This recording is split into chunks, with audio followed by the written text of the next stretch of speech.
자, 좋은 하루 되었나요? 오늘 이제 말씀은 조금 늦게 올림이네요. 미안합니다. 그래도 내일이죠. 내일이라도 듣고 말씀을 날마다 먹고 배우는 과정들을 걸어갔으면 좋겠습니다. 자, 오늘 말씀은 시편 76편 1절에서 12절까지 말씀입니다. 1절에 보면 하나님은 유다에 알려지셨으며 그의 이름이 이스라엘의 크시도다. 그의 장막은 살렘에 있음이며 그의 처소는 시온에 있도다 라고 이야기를 해요. 하나님은 유다에 알려지셨죠.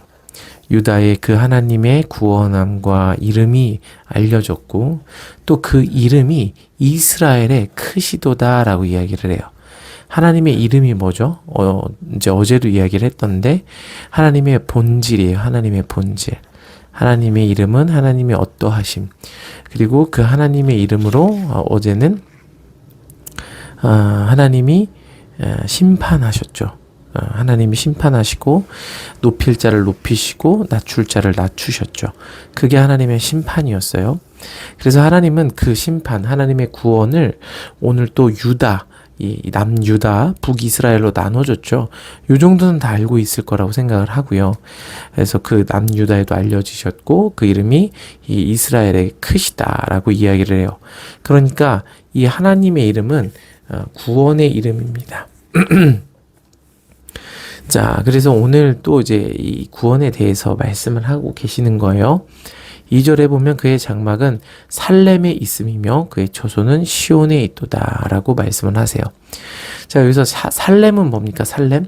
그의 장막은 살렘에 있는데 예루살렘을 이야기를 하는 거죠. 예루살렘을 이야기를 하는 건데 우선 이 살렘이라는 단어를 좀 따로 나왔으니까 좀 봤으면 좋겠어요. 이 살렘은 무슨 뜻이냐면 샬롬이에요. 샬롬. 말 그대로 평화, 평화롭다. 그리고 샬람, 안전하다. 그런 뜻이 이 살렘입니다. 그래서 예루살렘은 뭐냐면 평화의 터라는 뜻이에요. 예루살렘은.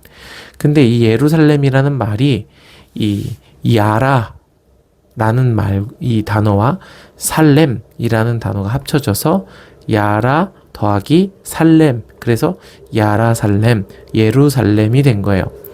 그런데 이 예루살렘에서 야라가 수동태 분사의 역할을 하는데 그러니까 야라는 흐르다라는 뜻이 있어요. 흐르다. 그런데 수동태면 뭐예요?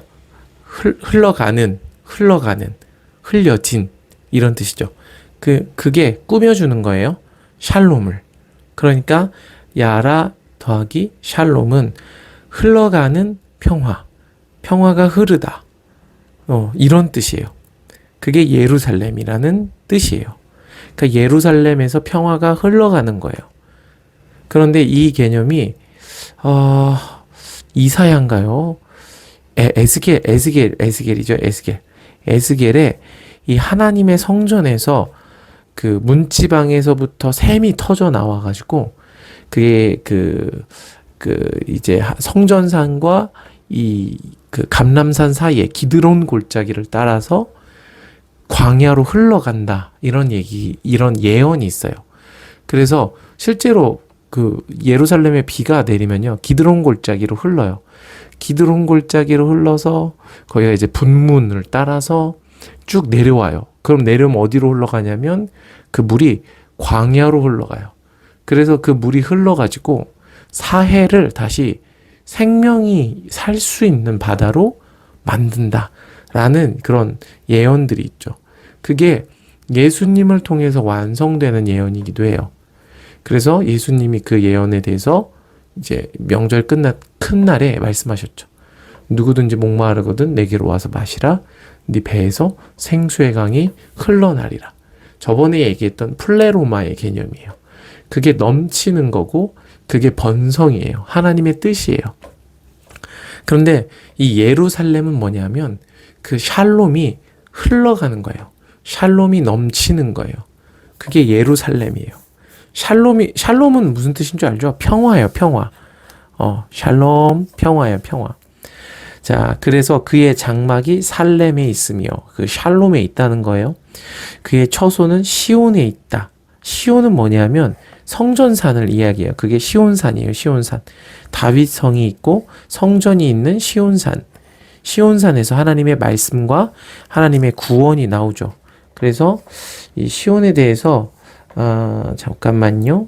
시온에 대해서 찾아놨는데 시편 9편 11편에 11절에 너희는 시온에 계신 여호와를 찬송하며 그 행사를 백성 중에 선포할지어다. 그리고 시편 9편 14절 그리하면 내가 주의 찬송을 다 전할 것이요 딸 시온의 문에서 주의 구원을 기뻐하리이다. 시편 14편 7절 이스라엘의 구원이 시온에서 나오기를 원하도다. 여호와께서 그의 백성을 포로된 곳에서 돌이키실 때에 야곱이 즐거워하고 이스라엘이 기뻐하리로다. 그러니까 시온은 성전이 있는 산이고 그곳에서 나오는 구원이 나온다라는 개념이에요. 시온산에서. 그러니까 지금 하나님의 장막이 샬렘에 있죠. 예루살렘에 있어요. 그곳은 평화가 흘러가는 곳이에요. 평화가 흘러서 죽음을 생명으로 바꾸는 것이고 그 처소는 시온산에 있어서 그 시온산에서부터 구원이 나오는 거죠. 자, 그래서 3절에 거기에서 그가 화살과 방패와 칼과 전쟁을 없이 하셨도다. 이게 뭐예요? 샬롬이에요. 더 이상 전쟁이 없는 거예요. 더 이상 싸움이 없어요. 그게 화살과 방패와 칼과 전쟁을 없이 하셨다라는 얘기예요. 자, 그런데 여기서 우리가 생각하는 여러 번 설명했던 것 같은데 샬롬의 개념은 그래서 전쟁이 없어서 행복한 삶을 살았다라는 건데 성경에서 말하는 샬롬의 개념은 뭐냐면 완전히 정복한 거예요. 이스라엘 백성이 애굽에서 나와서 지금 가나안 땅으로 들어가죠.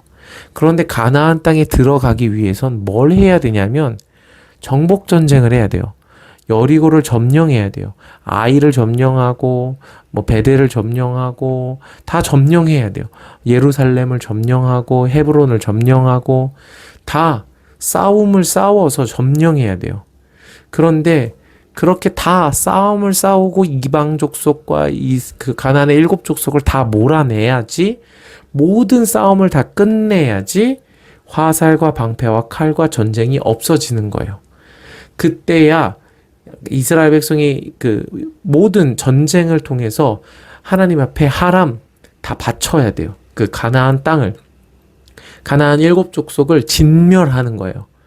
그 우상들과 이방과 섞이지 않고 그들을 완전히 진멸해내는 거예요.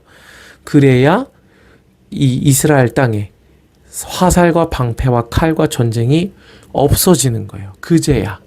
그러니까 샬롬은 뭐냐면 완전히 하나님 앞에 바쳐지는 게 샬롬이에요. 완전히 대적이 진멸되어지는 게 샬롬이에요. 치열한 전쟁을 겪어야만 하는 게 샬롬이에요.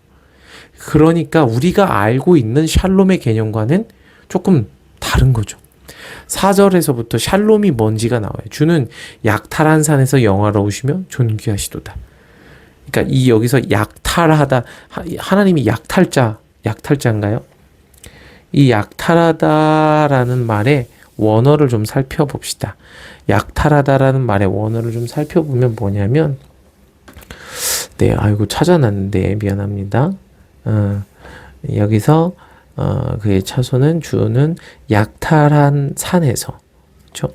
약탈이 테레프인데 이것이 먹이에요. 탈취물이에요.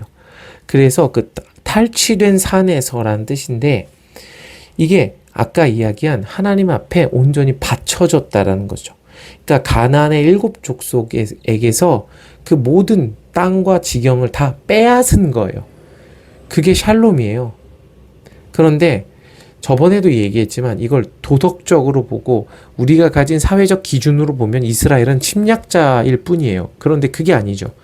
가나안의 7 족속이라는 이 그러니까 성경의 맥락에서 흐르는 그 거인들, 안악자손들, 그들을 다 물리친 거예요.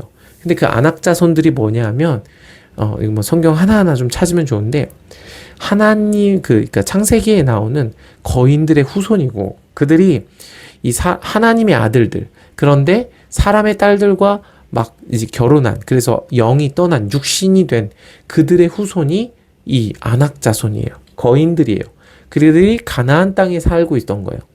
그들을 다 몰아낸 거예요. 육신을 다 몰아낸 거예요. 그 개념이 샬롬이라는 거예요. 주는 약탈한 산에서 영화로우시며 존귀하다. 이 약탈했다라는 게 이스라엘 백성이 그 시온산에 들어가서 그것을 빼앗은 거예요. 그러니까 하나님 앞에 온전히 바친 거예요. 하람한 산이죠. 자, 그래서 마음이 강한 자도 가진 것을 빼앗기고 잠에 빠질 것이고 5절에 장사들도 모두 그들에게 도움을 줄 손을 만날 수 없도다. 야곱의 하나님이여 주께서 꾸짖으심에 병거와 말이 다 깊이 잠들었나이다. 이게 샬롬이에요. 하나님이 징계하시는 거예요. 하나님이 훈계하시는 거예요. 그러면 그 마음이 강한 자, 가나안의 7족속의 용사들, 뭐 골리앗 같은 사람들, 그런 사람들도 다 가진 것을 빼앗기고 잠에 빠진다는 거예요. 그들을 도와줄 사람이 없다는 거죠. 하나님이 그들을 훈계하시면서 병거와 말이 다 깊이 잠든다는 거예요. 이게 하나님의 샬롬입니다. 이게 예루살렘이요. 샬롬이 흐르는 거예요. 그러니까 여러분, 이게 무슨 얘기냐면요. 오늘 저와 여러분의 중심에 있는 그 육신의 소욕, 육신의 정욕, 하나님보다 내가 더 높아지려고 하는 것들, 내 마음이 강하고자 하는 것들, 내 안에 있는 거인들, 그것들이 다 가진 것들이 빼앗겨지고 하나님의 훈계로 죽어지는 걸 얘기하는 거예요. 내 안에 병거와 말이 다 깊이 잠들어지는 거예요. 하나님의 말씀이 아닌 것들이 다 빼앗기고 잠에 빠지는 거예요. 그것이 샬롬이에요. 나라는 사람이 전적으로 하나님 앞에 온전히 바쳐지는 것, 하람되는 것, 그게 샬롬이에요. 치열한 전쟁이에요. 그래서 우리가 죄와 싸우되 피 흘리기까지 싸우라 라고 말씀을 하시는 거예요. 바울이 나는 날마다 죽는다 이야기를 하는 거예요. 그러니까 이 구원에 이르는 과정들, 샬롬으로 가는 과정들은 믿음의 싸움을 싸우는 과정이고, 말씀을 붙잡고 끊임없이 말씀을 이룰 수 없는 내가 그 말씀을 추구하는 과정이고, 그 과정은 자기를 부인하고 꺾어내고 겟세마네에서 예수 그리스도께서 본을 보여주셨던 것과 같은 그 과정을 계속 가는 게 그게 구원의 과정이고 샬롬이에요. 그게 샬롬이에요. 우리가 느낄 때는 그게 힘들어 보여요. 그게 어려운 것 같아요. 그리고 세상에서 유유자적하고 저 푸른 초원 위에 그림 같은 집을 짓고 사랑하는 우리인가, 이 노래 모르나요? 모를 수도 있겠다. 네, 모르면 어쩔 수 없죠. 예, 그런 게 샬롬이라고 생각하는 거예요. 그래서 막 그 시편 23편인가요? 여호와는 나의 목자시니 내가 부족함이 없으리라. 그는 나를 푸른 풀밭에 누이시며 쉴만한 물가로 인도하시노도다. 약간 목가적이고 약간 평화롭고, 아니에요. 그 시편 23편도 그런 얘기가 아니에요. 그 목자가 그 양을 먹이기 위해서 이 광야를 끊임없이 돌아다니고, 그 광야에서 들짐승들로부터 그들을 지키고, 이 굶주림과 목마름으로부터 인도하여서 마침내 그 구원, 그 쉴만한 물가로 인도해내는 것, 그게 이 다윗이 고백한 시편 23편이에요. 그게 샬롬이에요. 그게 샬롬이 흐르는 거예요. 야라하는 거예요. 7절. 주께서는 경외받으리시니 주께서 한 번 노하실 때에 누가 주의 목전에 서리이까. 주께서 하늘에서 판결을 선포하심에 땅이 두려워 잠잠하였나니. 이게 샬롬이에요. 하나님이 판결을 선포하시는 것. 그러면 땅이 두려워서 잠잠하는 거예요. 어제 말씀에 그 자기의 뿔을 높이는 그 악한 자들, 이 교만한 자들, 어제 말씀에 보면은 오만한 자들, 그죠? 그런 자들이 땅에 속한 자들이죠. 그 땅이 두려워 잠잠하는 거예요. 그게 샬롬이에요. 9절, 곧 하나님이 땅의 모든 온유한 자를 구원하시려고 심판하러 일어나신 때로라. 그때에 1절, 하나님은 유다에 알려지셨으며 그의 이름이 이스라엘에 크시도다. 그의 장막은 샬렘에 있으며 그의 초소는 시온에 있도다. 그 샬렘에서 평화가 흘러나오고 시온산에서 구원이 넘치는 거예요. 모든 원수를 다 진멸했을 때.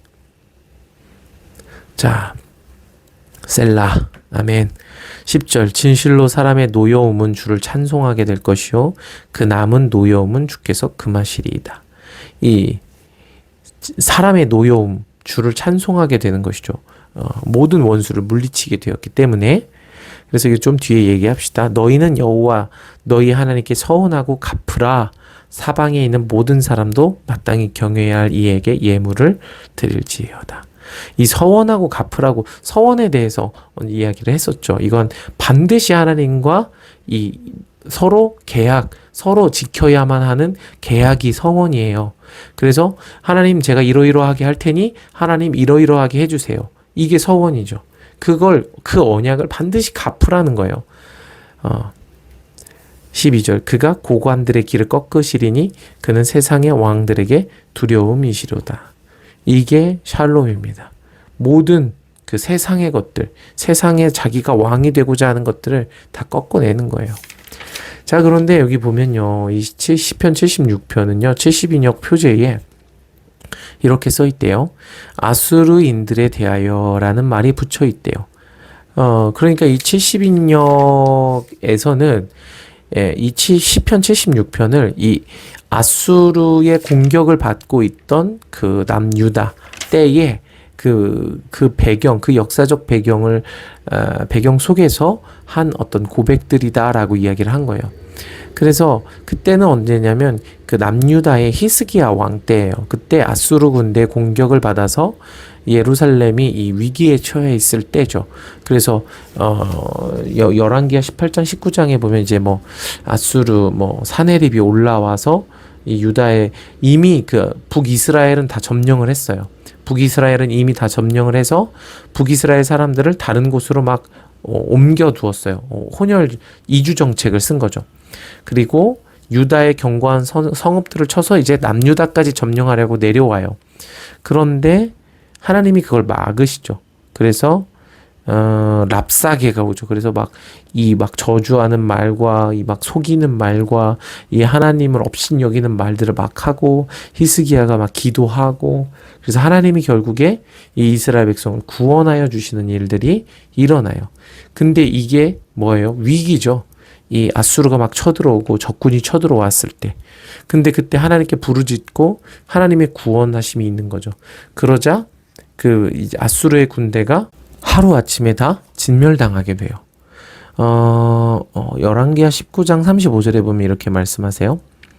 이 밤에 여호와의 사자가 나와서 아수르 진영에서 군사 18만 5천 명을 친지라 아침에 일찍 일어나 보니 다 송장이 되었더라. 이런 일이 일어나는 거예요. 그러니까 지금 이 히스기야가 하나님 앞에 완전히 엎드린 거예요. 하나님 그들을 진멸하여 달라고 기도한 거예요. 그러자 그 원수들이 하나님의 전적인 하나님의 은혜로 다 진멸되어 버린 것이죠.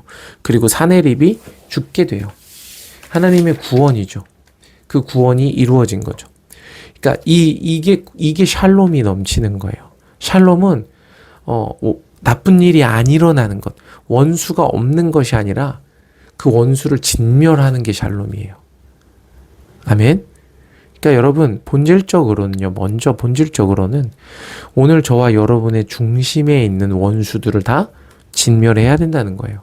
우리 안에 있는 이방 우상들을 다 제거해야 된다는 거예요. 그 과정이 쉬워요? 어려워요? 어려워요. 그런데 그 과정을 지나는 게 샬롬이에요. 그게 평화가 흐르는 거예요. 아멘. 그리고 오늘 우리가 우리의 삶에서 우겨싸움을 당하고 어려움을 겪을 때 하나님 앞에 온 히스기야처럼 엎드리는 거예요. 하나님의 도움을 전적으로 구하는 거예요. 그 과정들이죠.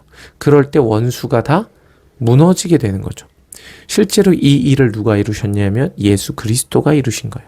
그래서 그 시온에서부터 샬롬이 그 평화가 진정한 평화가 이루어진 거죠. 예수님으로 인해서. 모든 원수가 이 주님의 앞에 다 무릎을 꿇게 된 거죠. 자, 이게 구원이고 샬롬입니다. 그래서 여러분 이 이 샬롬을 누리시기를 바랍니다. 이 샬롬을 추구하길 바래요. 이게 오늘 저와 여러분이 궁극적으로 따라가고 있는 구원의 실체예요. 그러니까 우리가 구원에 대해서 그냥 유유자적한 신앙생활, 편안한 신앙생활, 그건 예수를 믿는 게 아니에요. 그거는 없어요. 그런 거. 구원의 길은 이스라엘 백성이 민수기에서 보여줬던 것처럼 광야의 길을 지나야 돼요. 그래서 너희가 내 말을 듣는지 아니 듣는지 하는 시험의 과정을 지나는 거예요. 그게 정해진 구원의 길이에요. 이 구원의 길은 이 샬롬을 이루기 위해서 하람하는, 진멸하는 과정을 지나야 돼요. 그게 구원의 길이에요. 그게 샬롬이에요. 그러니까 여러분, 이 과정으로 들어가시기를 축복합니다. 그래서 말씀을 듣는다는 것, 그것은 자기의 고집을 꺾고 이 과정으로 들어가는 것을 의미해요. 그럴 때 주님이 함께 하세요. 그럴 때 불기둥과 구름기둥이 함께 하세요. 그럴 때 나를 깨트리려고 막 몸부림치고 기도하고 주님 앞에 나아가서 간구할 때 하나님의 그 실존이 가깝게 다가오는 거예요. 유다에 알려지시는 거예요. 그 샬롬을 구하고 전쟁할 때 하나님 앞에 그 위기 상황에서 엎드릴 때 그의 이름이 이스라엘에 크신 거예요. 그런데 여러분 아까 얘기했죠. 이 사네립이 먼저 지금 유다를 공격하고 있는데 그 전에 누구를 공격했다고요? 맞아요. 북이스라엘을 공격했다고요. 그래서 열왕기하 18장에 이렇게 말씀하세요. 18장 11절에 아수르 왕이 이스라엘을 사로잡아 아수르에 이르러 고산 강가에 있는 할라와 하볼과 메대 사람의 여러 성읍에 두었더니, 그러니까 이스라엘 사람을 아수르 왕이 이스라엘 사람을 사로잡아서 이주시킨 거예요. 할라와 하볼과 메대 사람의 여러 성읍으로 흩어놓은 거예요. 그들의 이스라엘의 정체성을 섞어놓은 거예요. 이제 그들이 뽑혀서 그 언약의 땅에서 뽑혀 나간 거예요. 언약을 지키지 못한 거죠. 서원을 어겼어요. 그래서 뽑혀 나갔어요. 근데 그 이유가 12절에 나와요. 뭐라고 말씀하시냐면 이는 그들이 하나님 여호와의 말씀을 듣지 아니하고 그의 언약과 여호와의 종 모세가 명령한 모든 것을 따르지 아니하였음이더라. 이것 때문에 여호와의 말씀을 듣지 아니하고 언약과 여호와의 종 모세가 명령한 모든 것을 따르지 않았기 때문에 그들이 가나안 땅 이스라엘에서 뽑혀가지고 고산과 할라와 하볼 메대에 흩어버렸다는 거예요. 그러니까 이게 핵심이에요. 그러니까 원수가 와서 우리를 뽑아가는 게, 우리의 삶에 어려운 일이 일어나는 게 그게 본질이 아니라요. 여호와의 말씀을 듣지 않고 그의 언약과 여호와의 종 모세가 명령한 모든 것을 따르지 않았기 때문에 이 환난 가운데로 잡혀 들어가는 거예요. 그런데 히스기야처럼 여호와 앞에 엎드리고 듣기 시작할 때, 회개하기 시작할 때 하나님이 그 모든 원수를 다 진멸하게 하시고 샬롬을 누리게 하신다는 거예요. 핵심은 그거예요. 저와 여러분의 중심이 엎드려지는 것, 우리 안에 있는 듣지 않음이 깨어지는 것. 북이스라엘도 열심히 했죠. 열심히 했겠죠. 그들은 끊임없이 하나님과 우상을 겸하여 섬겼어요. 결국 그겁니다. 자, 여러분 샬롬 안에 거하시길 바랍니다. 예루살렘은요, 그 하나님의 샬롬이 흘러 넘치는 곳이에요. 부족하지 않습니다. 하나님이 저와 여러분에게 주시는 그 구원은요, 절대 부족하지 않아요. 흘러 넘쳐요. 우리의 배에서, 우리의 중심에서부터 그 하나님의 샬롬이 또한 흘러 넘치는 거예요. 이걸 누리시기를 바랍니다. 그래서 이 진멸하는 과정으로 들어가시기 바랍니다. 저와 여러분의 중심에 있는 우상과 하나님보다 높아져 있고, 그리고 좋은 것들이죠. 우상들은 되게 나쁜 게 아니에요. 뭐 돈, 명예, 뭐 친구, 사랑하는 가족들. 그런데 그게 좋은 것들이 궁극적인 자리를 차지하려고 하는 것. 그게 우상의 자리죠. 조금 더 본질적으로는 하나님의 말씀을 무시하는 자리에 이르는 거예요. 그걸 진멸하세요. 그래서 진정한 샬롬에 이르는 저와 여러분 되기를 축복합니다. 샬롬, 좋은 밤 되세요. 오늘도 화이팅! 다시. 시작. 와호! 안녕! 오늘도 화이팅! 바보! 다시 처음부터. 안녕. 오늘도 화이팅. 하이파이브. 책 보자. 예. 그냥 안녕 오늘도 화이팅만 해주면 안 될까? 안녕. 오늘도 화이팅.